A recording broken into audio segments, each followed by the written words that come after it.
திருச்சிற்றம்பலம் சிவாய நம. தினமும் நம்ம உயிரானது உடல்ல 5 இடத்துக்கு போயிட்டு போயிட்டு வருது.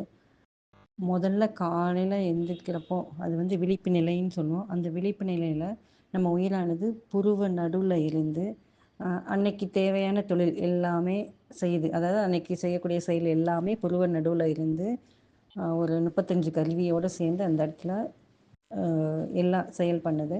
அதுக்கப்புறம் கொஞ்சம் தூக்கம் வரும்போது உயிரானது கழுத்துக்கு வருது. கழுத்தில் இருந்து அதை கனவு நிலைன்னு சொல்லுவோம். அந்த இடத்துல ஒரு 25 கருவி மட்டும் வேலை பார்க்கும், மற்ற 10 கருவி ஆஃப் ஆயிரும். இது கனவு நிலை. அடுத்து கொஞ்சம் அதை விட கொஞ்சம் தூக்கம் வரும்போது உயிரானது இருதயத்துக்கு வரும். இருதயத்துக்கு வந்தோடனே அது உறக்க நிலைன்னு சொல்லுவாங்க. அங்கே 3 கருவி தான் தொழில்படும். அடுத்து ஆழ்ந்த உறக்கம்னு சொல்லுவாங்கள்ல. ஆழ்ந்த உறக்கத்தில் உயிரானது வயிற்றுப்பகுதிக்கு வரும், அதாவது உந்திதானம்.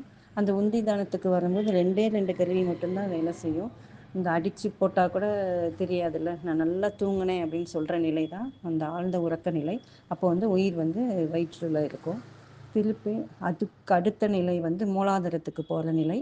அது உயிர் படங்கள்னு பேர். அது ஃப்ராக்ஷன் ஆஃப் செகண்டு.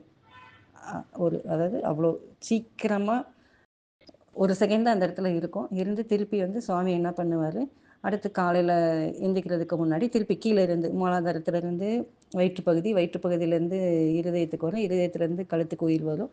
அதுக்கப்புறம் கழுத்துலேருந்து புருவ நடுக்கு வரும்போது காலையில் நல்ல விழிப்பு நிலைகளோட மறுநாள் உள்ள செயலெல்லாம் நம்ம செய்ய ஆரம்பிச்சிருவோம். திருச்சிற்றம்பலம்.